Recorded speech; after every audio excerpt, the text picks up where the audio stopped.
आसपास नजर रखना। अरे प्रकाश जी नमस्ते। ओ आइए सर, हम कब से आप ही का इंतजार कर रहे थे। कैसे हैं आप परेशान क्यों लग रहे हैं? सर आज मेरे इकलौते बेटे की शादी है और उसमें आप ये सीआईडी वालों की तहकीकात, बड़ी टेंशन हो रही है सर। आप चिंता मत कीजिए, कुछ नहीं होगा। फिर भी सर डर तो लगा हुआ है ना। निश्चिंत रहिए आप, कुछ नहीं होगा, हम लोग हैं ना। और आपके सहयोग से ही आपके एक मेहमान की जान बचा पाएंगे आप। जी सर।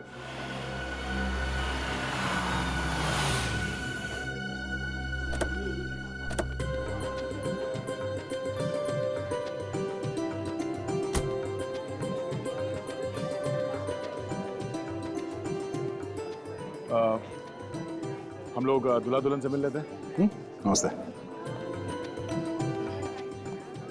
बधाई हो कुमार साहब। आइए आइए ऋषभ जी, रचना जी वेलकम। Thank you. बेटे की शादी बहुत बहुत मुबारक। धन्यवाद जी, आप अपना कीमती वक्त निकाल कर यहाँ पर आए, हमारे लिए तो ये बड़े सम्मान की बात है। अरे कुमार साहब आते कैसे नहीं, शादी जैसे बंधन में इंसान रोज रोज थोड़ी फंसता है ना? अच्छा, खूब समझ रही हूँ आप क्या कहना चाह रहे हो। अब चले, दूल्हा दुल्हन से नहीं मिलना है? चलिए प्लीज। नमस्ते साहब। नमस्ते मैम साहब।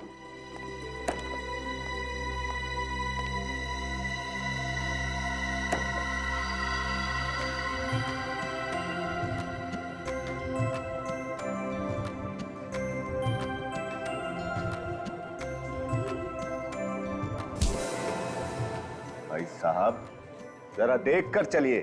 माफ कीजिएगा, वैसे मेरा नाम अमित है। हमारा नाम हर्ष है और ये है मैं इनकी पत्नी रचना। बहुत खूबसूरत है। जी? मतलब क्या है आपका? गलत मत समझिए, मैं इनके हार की बात कर रहा था। ये पूरे 10 लाख का है। वो क्या है ना कि 6 महीने पहले हमारी शादी की सालगिरह थी, ये भूल गए, तो सजा के तौर पे मैंने इनसे ये हार मांग दिया। कितनी बार समझाया है तुम्हें, हर जगह 10 लाख का ढिंढोरा पीटने की क्या जरूरत है? वाह भाई वाह, लगता है आप दोनों में बहुत ही प्यार है। जबरदस्ती मतलब जबरदस्त प्रेम है हमारे बीच में। लेडीज एंड जेंटलमैन, शादी के माहौल में तब तक रंग नहीं जमता है जब तक लोग झूमेंगे नहीं, नाचेंगे नहीं। तो अब वक्त हो चला है इस खुशियों को संगीतमय बनाने का। जोरदार तालियों से स्वागत कीजिए मिस गीता का, जो अपनी मधुर आवाज से आप सभी का मन मोह लेगी। मिस गीता।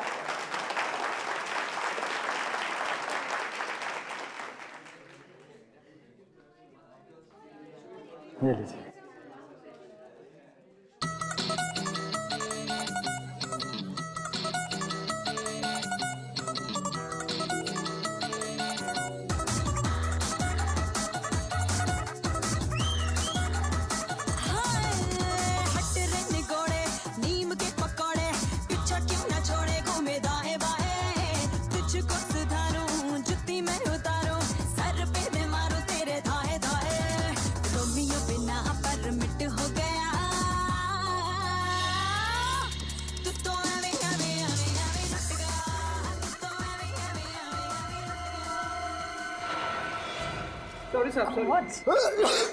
दिखाई नहीं देगा तुम्हें? हाँ सब पीके घूम रहे हो क्या यहाँ? जिसे देखो हमसे आगे टकरा रहा है यहाँ। अरे वो जहरीला केमिकल इन फूलों में तो नहीं है? ये सब गलती होगी सब। क्या किया ये? सब मैंने जानबूझ के नहीं किया सब। गलती हुई है, जानबूझ के किया, पता चल जाएगा। इन जहरीले फूलों से लोगों की जान लेता तू, हाँ? और फिर उन्हें लूटता है। साहब आप कैसी बात कर रहे हैं साहब? मैं वेटर हूँ सर, मैं खूनी नहीं हूँ साहब। चुप। रेडी, इसे ब्यूरो लेके जाओ, अच्छी तरह से खातिरदारी करो इसकी। फिर चलो हॉस्पिटल चलते हैं। चल तेरा खेल खत्म। चल साहब मेरी बात का यकीन करो, मैंने कुछ भी नहीं किया साहब। ये सब क्या था कुमार जी? कुछ नहीं, अब सब ठीक हो जाएगा।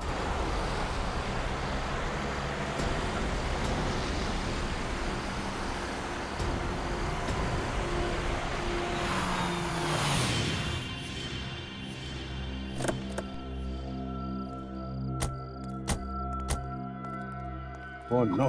रेडी? ए, उठ। सर सर निखिल, तुम दोनों को जल्दी हॉस्पिटल ले जाना पड़ेगा। निकालो उन्हें। सर।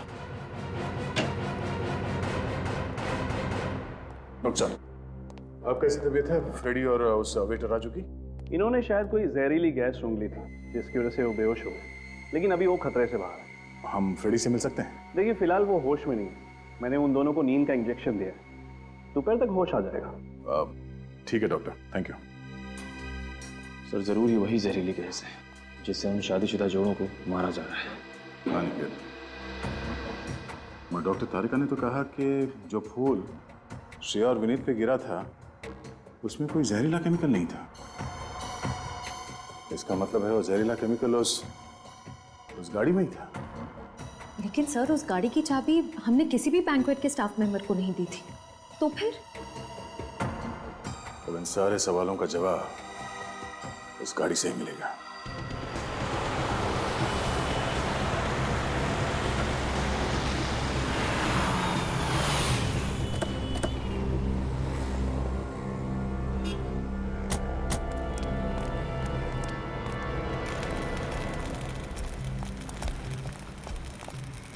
कुछ पता चला किशोर, गाड़ी के अंदर वो जहरीली गैस कहां से गई होगी?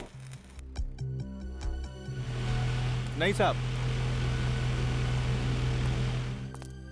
मैकेनिक की नजर से देखकर लगता नहीं है कि इस गाड़ी से किसी ने छेड़छाड़ की है।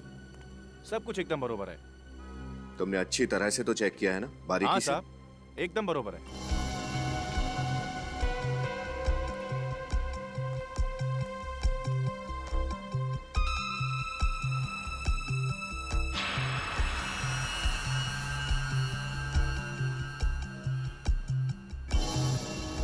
सफेद क्या है किशोर, कुछ लगा है क्या? नहीं साहब, मैंने तो सिर्फ गाड़ी चेक करी है। तो मेटल पाउडर जैसा कुछ है।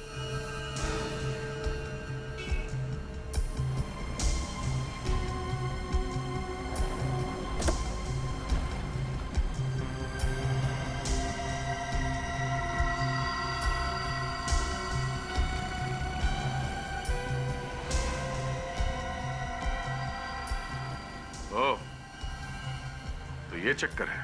क्या है सर? देखो, खुद ही देख लो।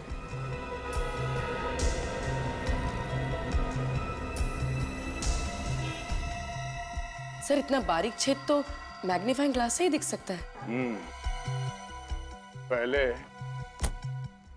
पहले यहाँ दरवाजे पे किसी ने ड्रिल मशीन से छेद किया और फिर उस छेद के जरिए अंदर वो जहरीली गैस डाल दी गई। लेकिन सर ये ड्रिल मशीन तो बिजली से ही चलती है ना? अगर उसने ड्रिल मशीन का कनेक्शन किसी और वायर के थ्रू कहीं किया होगा तो किसी ने तो उसे देख ही लिया होगा। ये भी तो हो सकता है कि ड्रिल मशीन बिजली से नहीं बल्कि बैटरी से चलती है। सब कुछ पोर्टेबल है। हेलो, हाँ बोलिए। क्या? निशान? अच्छा, ठीक है, उसकी फोटो, एड्रेस, सेल नंबर और सारी डिटेल्स मुझे भेज दो। Okay, thank you. क्या हुआ सर? प्रज्ञा बैंक्वेट हॉल का दरबान निशान वो गायब है। ना वो काम पे आ रहा है, ना ही फोन कॉल उठा रहा है। सर ये सब किया धरा उस निशान का ही तो नहीं है? अब ये तो उस दुकान से ही पता चलेगा जहाँ पे ये खास बैटरी वाली ड्रिल मशीन मिलती है। पता करो कहाँ कहाँ ऐसी ड्रिल मशीनें मिलती हैं। निखिल, लगता है ये वही डिस्ट्रीब्यूटर है जो वो ड्रिल मशीन बेचता है। चलो सुनिए। हम लोग सीआईडी से हैं, आपसे कुछ पूछताछ करना चाहते हैं। बैटरी से चलने वाली शक्तिशाली ड्रिल मशीन्स पूरे शहर में सिर्फ आप ही की दुकान पे मिलती है ना? जी, होलसेल की बस मेरी ही दुकान है उन ड्रिल मशीन्स की, और कहीं नहीं मिलेगी आपको। तो जिन दुकानों को आप ये मशीन्स बेचते हैं, 1-2 पीसेस तो बेचते नहीं होंगे, कम से कम 15-20 पीसेस बेचते होंगे। जी बिल्कुल। तो पिछले कुछ दिनों में आपने इस तरह बैटरी से चलने वाली ड्रिल मशीन अगर बेची है तो किसको बेची, याद है कुछ आपको? सर मैंने तो नहीं बेची, लेकिन मेरी दुकान पे एक छोटू नाम का लड़का काम करता था। उसे एक ग्राहक ने 500 रुपए ज्यादा का लालच दिया, उसे उस मूर्ख ने बेच दी। छोटू, बुलाओ सर। जी मैंने उसे निकाल दिया। काम से निकाल दिया? तो क्या आप उस ग्राहक को पहचानते हैं? जी बिल्कुल, वो पहले मेरे पास आया था। जब मैंने उसे मना कर दिया तब शाम को दोबारा आया, जब मैं दुकान पे नहीं था, तब छोटू ने उसे दे दी। ये यही था वो?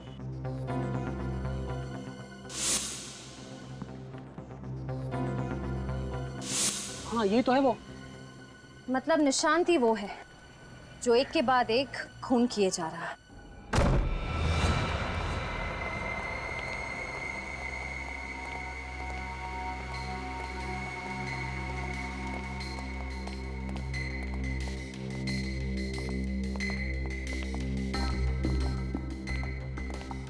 लगता है अपने परिवार के साथ 9 तो 11 हो गया।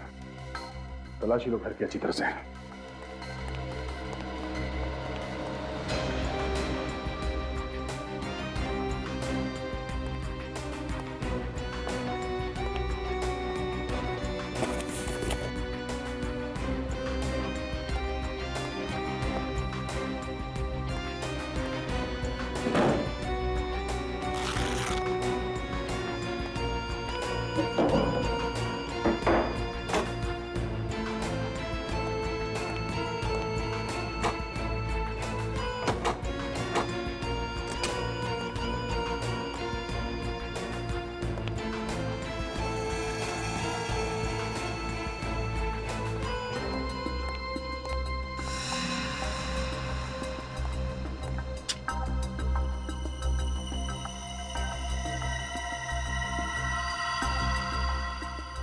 निशांत और निशांत की बीवी।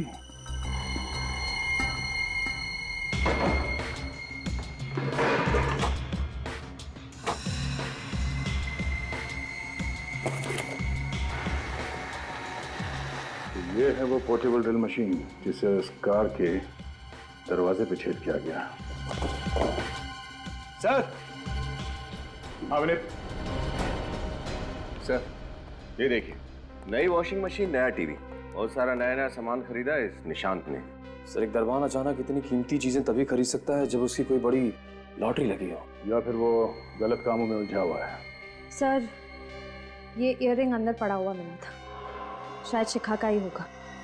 लगता है निशांत घाई घाई में सामान पैक करते समय ये इयररिंग पैक करना भूल गया। हाँ सर, मुझे लगता है शादी के हॉल में हमें देखकर उसकी हालत पतली हो गई। अपना सारा नया सामान छोड़कर यहाँ से रफू चक्कर हो गया हो। उड़ उड़ के कबूतर कहाँ तक उड़ेगा। एक काम करो, मोबाइल कंपनी से पता करो कि ये कबूतर इस वक्त कहाँ है।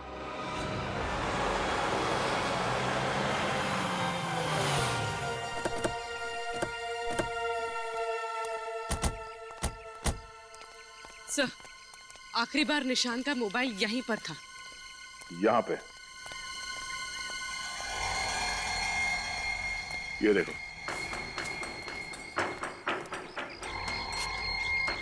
मोबाइल तोड़ दिया गया है।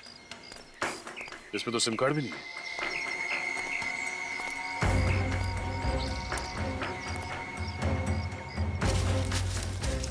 सर, हाँ?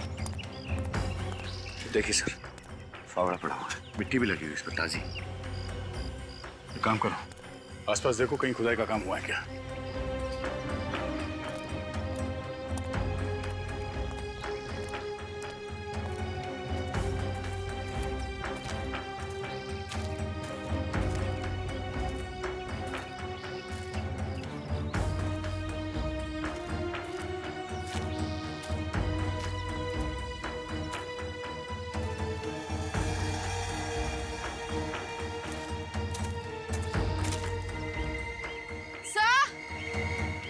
हाँ?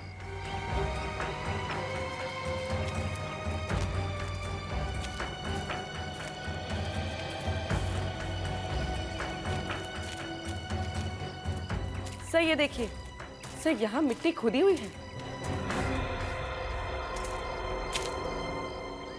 खोदो यहाँ।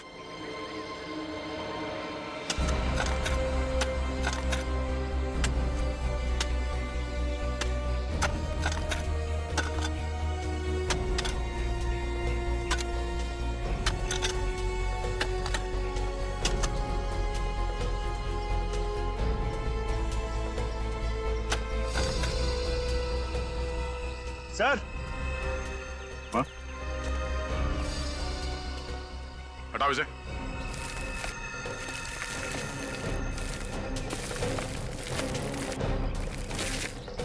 एक मिनट, लाश है, बाहर निकालो उसे।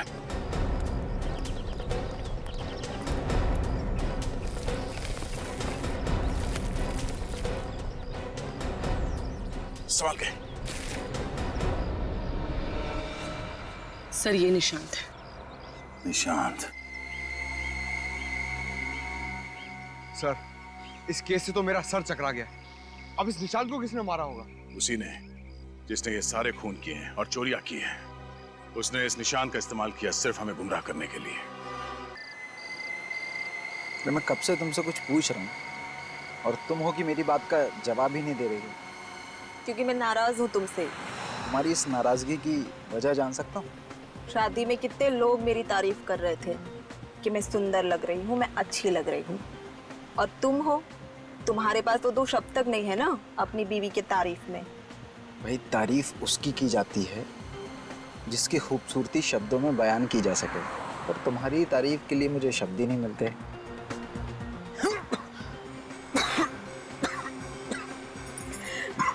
देखा वैभव, जो लोग ज्यादा झूठ बोलते हैं ना उन्हें ऐसे ही खांसी आती है। क्या क्या हुआ वैभव? तुम ठीक तो हो ना? पता नहीं कि ये क्या हो रहा है। मेरी भी अटक रही है।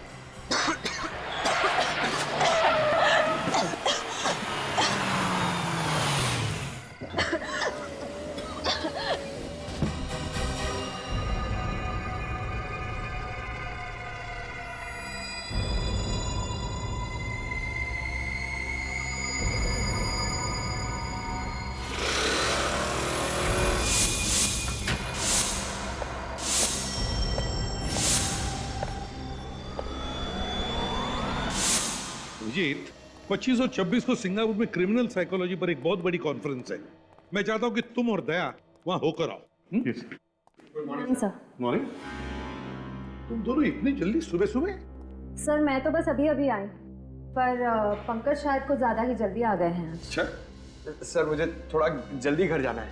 नहीं, काम करो, जाओ थोड़ा जल्दी। लैपटॉप कर। पंकज क्यों आया था इतनी जल्दी? क्या कर रहा था वो? सर एक्चुअली जब मैं ब्यूरो में आई तब मैंने देखा कि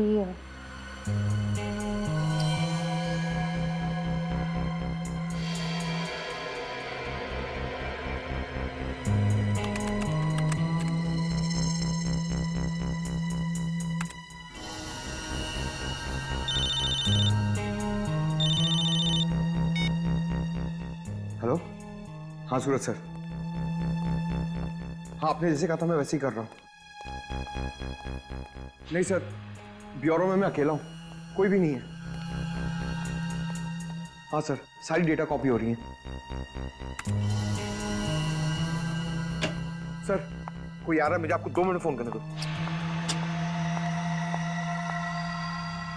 कौन है वहां? पंकज।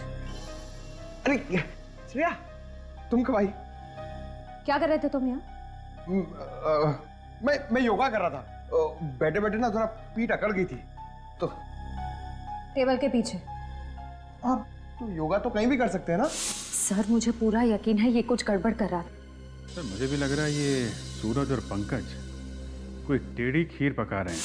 हाँ सर, कभी ये दोनों लैपटॉप तोड़ देते हैं, कभी सबूत को छुपाने की कोशिश करते हैं। सर ऐसा लगता है जैसे ये केस को सुलझाना नहीं, उलझाना चाहते हैं। ये बात मेरे भी ध्यान में आई है काफी दिनों से, मगर क्या करें। सर ये लोग जहां से आए हैं वहीं वापस भेज दीजिए। एक मछली पूरे तालाब को गंदा कर देती है। वापस भेजने में कोई हर्ज नहीं है अभी, लेकिन ये लोग तो डीसीपी चित्रोली के टट्टू है ना। उन्हें अगर वापस भेज दिया ना तो डीसीपी चित्रोले यहाँ हमारे ब्यूरो में आकर तांडव करेगा। CID bureau? क्या 2 लाशें मिली हैं? कहाँ पे?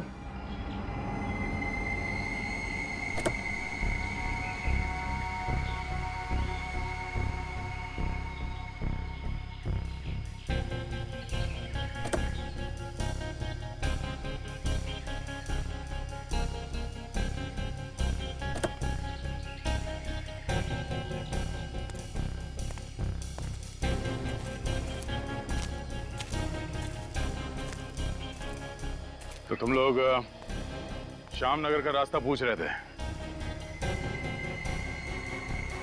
वो सर हम लोग रास्ता भटक गए थे, तभी मैंने ये गाड़ी देखी। दीपक स्टॉप द कार। क्या हुआ? वहाँ एक कार खड़ी है, शायद कार वाले को पता हो कि श्यामनगर का रास्ता कहाँ पड़ेगा। हाँ उससे पूछते हैं, गुड आइडिया। मैं देखता हूँ।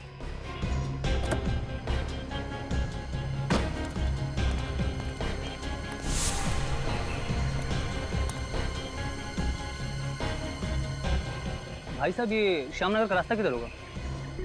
हेलो भाई साहब, hello. Oh my God guys, क्या हुआ?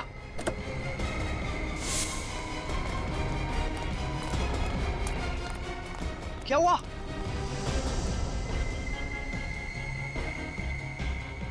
दो लाशें देखकर हमारे तो होश ही उड़ गए। गाड़ी के आसपास किसी को भागते हुए देखा? नहीं सर, आसपास कोई नहीं था। सर अपूर्वी,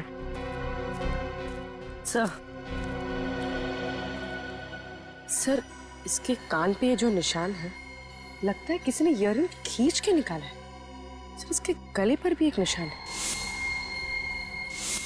सर लगता है मामला लूटपाट का है।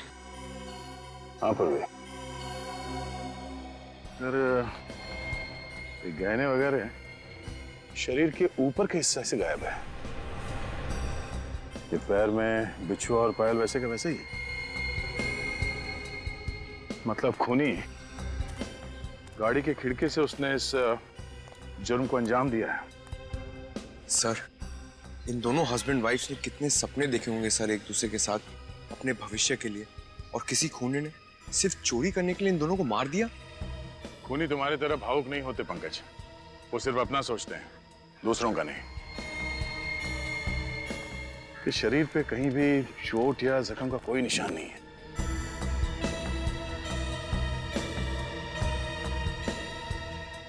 इन दोनों के पैर के नीचे ये नीला पड़ गया है। लगता है इन दोनों को जहर दिया गया है।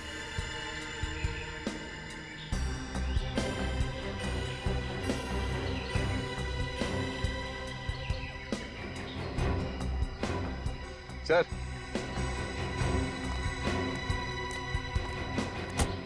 सर ये देखिए, इस गाड़ी से पेट्रोल पंप की रसीद मिली है।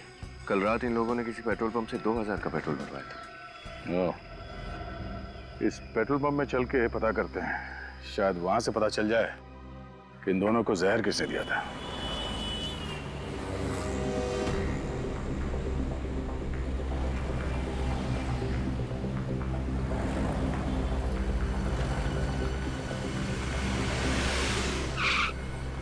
बोलो साहब, कितने का डालूं?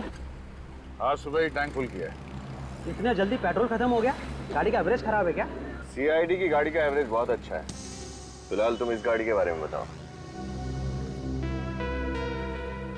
हाँ साहब, ये पर्ची तो हमारे यहाँ की है। हाँ, इस कार में पेट्रोल कल रात यहीं पे डाला गया था। हाँ साहब, भराया तो था। पप्पू जी क्या बात है? पप्पू कौन है? साहब ये लोग CID से किसी कार के बारे में पूछ रहे हैं। CID? क्या बात है सर, कुछ प्रॉब्लम है क्या? बहुत बड़ी प्रॉब्लम। इस कार में जो हस्बैंड वाइफ कल जा रहे थे, उन दोनों का खून हुआ। खून? किसने किया? यही पता लगाने की कोशिश कर रहे हैं हम लोग। तो क्या बता सकते हैं कि इनके साथ कोई और भी था या ये दोनों ही थे सर? मैं तो नहीं मालूम सर, लेकिन हाँ गिरीश बता सकता है। कौन गिरीश? वो नाइट की शिफ्ट में काम करता है। जरा इस गिरीश को बुलाना। सॉरी सर, वो तो हॉस्पिटल में है। हॉस्पिटल में? क्यों? वो कल रात को 12 सवा 12 बजे के आसपास अचानक वो गिर गया और बेहोश हो गया। बेहोश हो गया? कैसे? पता नहीं साहब, उसे चक्कर आने लगे थे। इससे पहले कि हम लोग को समझ पाते, वो धड़ाम से नीचे गिर गया। मुझे लगा कि बेचारा 2-2 शिफ्ट में काम कर रहा था, इसलिए थकान की वजह से ऐसा हो गया हो। कौन से हॉस्पिटल में भर्ती है ये? शांति शिविर हॉस्पिटल।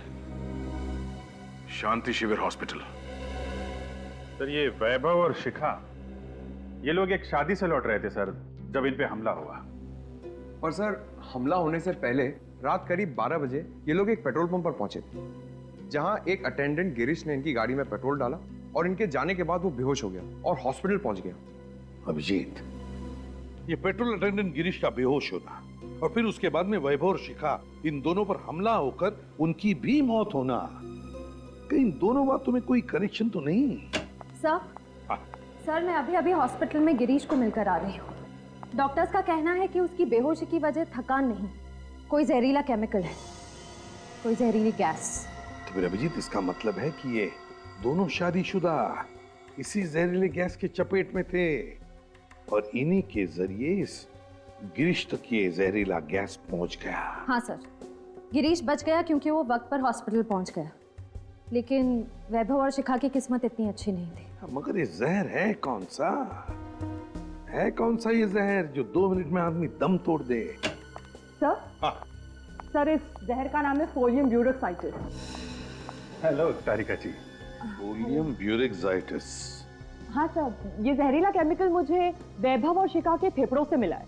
फेफड़ों में मिला है तो इसका मतलब है अभिजीत कि इन दोनों ही ये जहर किसी चीज से सूंघा है या फिर सूंघाया गया है। हाँ सर, क्योंकि बॉडीज में इंजेक्शन वगैरह का तो कोई निशान नहीं मिला है मुझे। वही तो। और पेट में खाने पीने में कोई जहर नहीं मिला? पंकज, जब डॉक्टर तारिका कह रही है कि जहर सिर्फ फेफड़ों में था तो उल्टे सीधे सवाल पूछ कर परेशान मत करो इनको। मालूम है कितनी मेहनत लगती है सब ढूंढने में। अरे आप थक गई होंगी, मैं कुछ मंगाऊं आपके लिए? फिर कभी अभिजीत, आज थोड़ा लेट हो रहा है क्योंकि सालुम के साथ पूना गए ना, तो सारी जिम्मेदारी मुझ पर ही है। सर उनके सब पूना गए हैं? ये तो बड़ी अच्छी बात है। मतलब दिन रात काम करके थक गए हैं बेचारे, पुणे गए हैं तो थोड़ा चेंज हो जाएगा।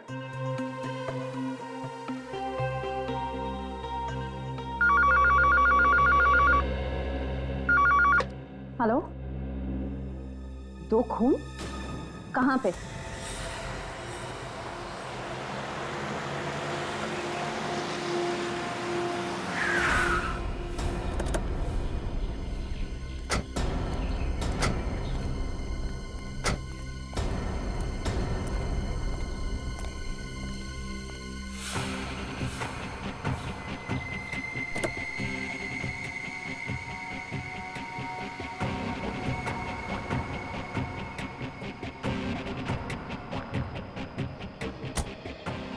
कमाल है, एक ही दिन में 4 खून। मैंने भी ठीक वैसे ही मारा गया जैसे वैभव और शिखा को।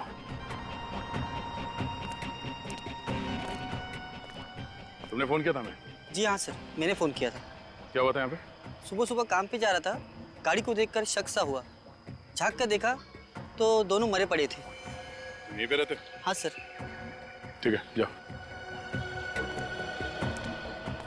सर, इस खूनी को जल्दी से पकड़ना होगा सर, कहीं और मासूमों की जान ना चली जाए। सर खूनी उन्हीं लोगों पे हमला करता है जो लोग देर रात शादी से घर लौट रहे होते हैं, क्योंकि शादी में अक्सर लोग कीमती गहने वगैरह पहन के जाते हैं। सर, मुझे ऐसा लगता है कि ये खूनी जरूर शादी के खाने में जहर मिलाता होगा।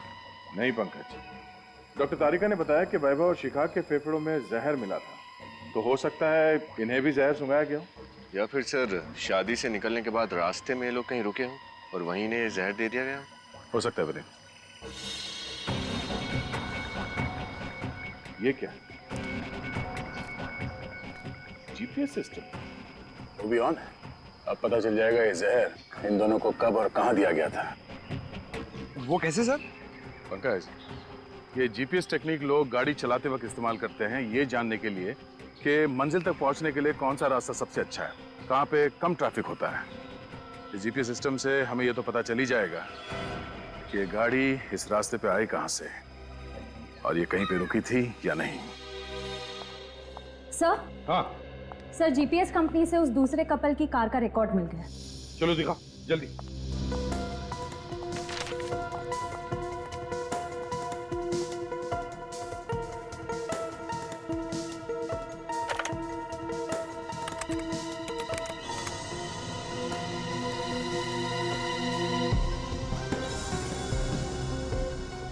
ये देखो अभिजीत, ये है वो शादी का हॉल, इसे हम पॉइंट ए कहते हैं। ये देखो, ये है पॉइंट बी, यहां पर इन दोनों की मौत हुई। सर पॉइंट ए से पॉइंट बी के बीच ये गाड़ी कहीं रुकी नहीं है। इसका मतलब इन दोनों को जहर शादी के हॉल में ही दिया गया है। एग्जैक्टली अभिजीत, ऐसा ही हुआ होगा। ये वैभव और शिखा, ये दोनों भी तो इसी हॉल में गए थे शादी के लिए। अभिजीत, इसका एक ही मतलब हो सकता है कि वहां पर कोई तो है वहां प्रज्ञा बैंक्वेट्स में, जिसने इन लोगों को ये जहर सुंघाया है किसी तरह से।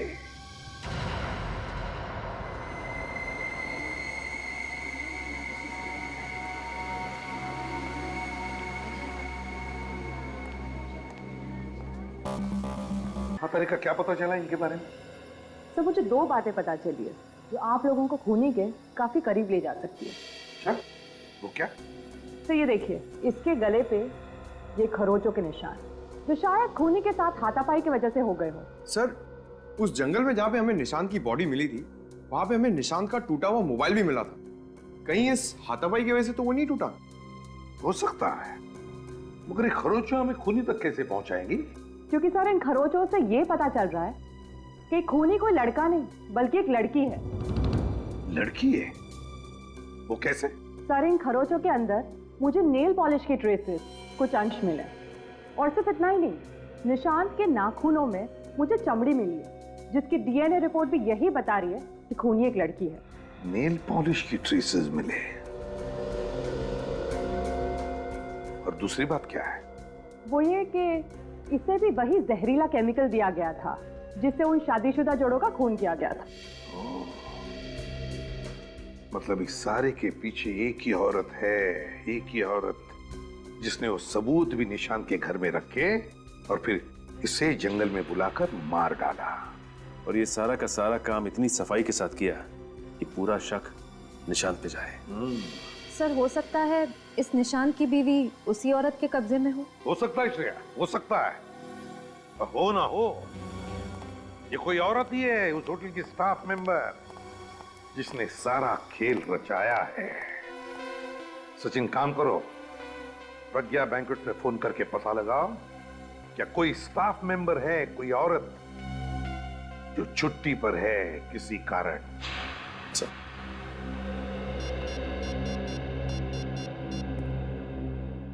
हेलो, हाँ मैनेजर साहब जी। अच्छा ये बताइए कि आपके फीमेल स्टाफ की कोई मेंबर कल से छुट्टी पे है क्या? जी। क्या?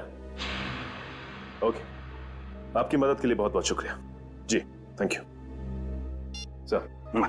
मैनेजर के हिसाब से एक लड़की है जो कल अचानक छुट्टी पे निकल गई।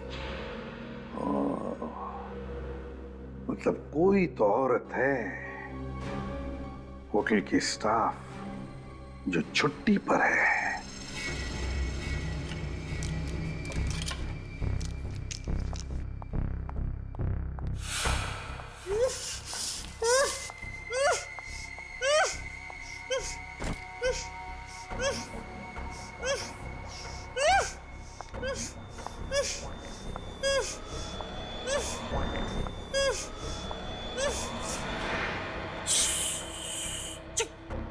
एकदम चुप। बोलना है इसलिए खोल दूं। ले। अब मुझे छोड़ दो। निशांत तो तुम्हारे इशारों पे कठपुतलियों की तरह नाचता है ना, और तुम्हें क्या चाहिए? मैं जो चाहती थी मुझे तो वो मिल ही गया है। अब तो बस एक खूबसूरत सी जगह जाकर सुकून की जिंदगी जीनी है। जब तुम्हारा मकसद पूरा हो चुका है तो मुझे मेरे निशान के पास जाने दो ना। अच्छा, अगर तुम यही चाहती हो तो यही सही।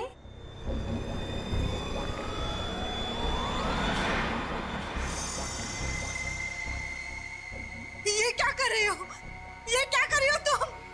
वही जो तू चाहती है। निशांत के पास जाना है ना तुझे? निशांत? कहाँ गया मेरे निशांत? क्या किया तुमने निशांत के साथ? मार डाला मैंने उसे। नहीं, ऐसे नहीं हो सकता, ऐसा नहीं हो सकता। ये सच नहीं है ना? हाँ? नहीं, मत करो ऐसे। नहीं, मत करो ऐसे, मत करो ऐसे, मत करो तुम। नहीं।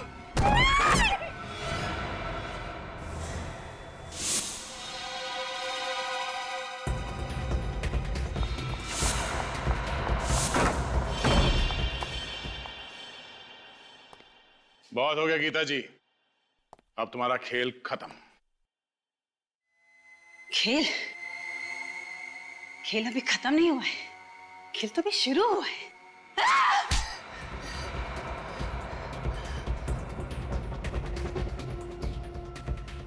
बहुत शौक चढ़ा है ना खेल खेलने का। हाँ, मैंने ही किया है ये सब। इन सभी हत्याओं के पीछे मेरा ही हाथ है, क्योंकि मैं सोना लूटना चाहती थी, अमीर बनना चाहती थी। अमीर बनने के लिए, पैसा पाने के लिए 5-5 खून किए तुमने, हैं? क्या यही एक रास्ता था तुम्हारे पास अमीर बनने का? ऐसा नहीं है सर कि मैंने शराफत का रास्ता नहीं अपनाया, पर मुझे मिला क्या शराफत और मेहनत के बदले? क्यों, ऐसा क्या हुआ तुम्हारे साथ? एक अमीर इंसान के यहाँ मैं काम करती थी। एक दिन उसके यहाँ सोने की चोरी हुई और उसने सारा इल्जाम मुझ पर डाल दिया। वो तो सबूत ना होने की वजह से मैं बच गई, वरना मैं भी जेल में होती इस वक्त। और इसलिए तुमने वो बैंक्वेट हॉल ज्वाइन कर लिया, वहां गाना गाने लगी, ताकि तुम अमीर लोगों पर नजर रख सको और फिर उन्हें अपना शिकार बना सको। हाँ सर, मैं उनमें से अपना शिकार चुनती और निशान को खबर कर देती। जब लोग मेरा गाना सुन रहे होते तब निशांत अपना खेल शुरू करता, मौत का खेल। वो पार्किंग लॉट में जाता और ड्रिल मशीन के जरिए कार में छेद करता। हाँ मैम साहब, हाँ ठीक है, काम हो गया मैम साहब। हाँ हाँ हाँ, देख लिया मैंने। Okay ma'am.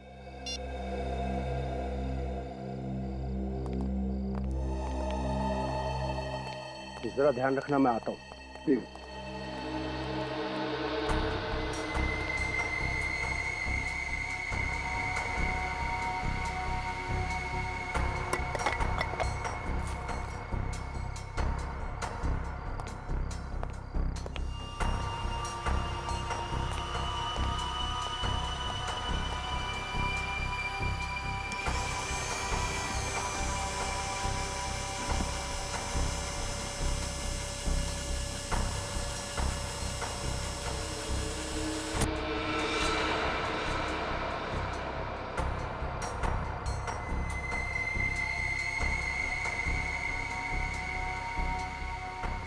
जैसे ही हमारी चुनी हुई कार शादी से निकलती, मैं और निशांत उसका पीछा करने लगते।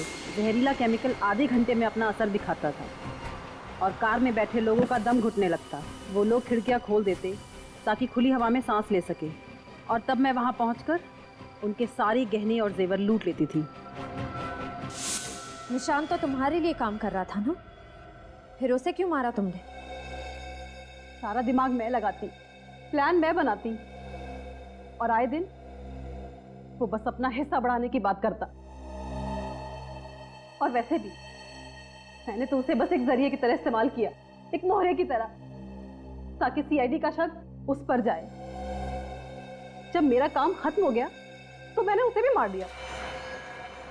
वाह रे वाह, अगर इतना ही दिमाग, इतनी ही मेहनत किसी अच्छे काम के लिए इस्तेमाल करती तो वैसे ही पैसा कमा लेती, पर नहीं। 5-5 खून किए तुमने, तुम्हें तो फांसी ही होगी, फांसी।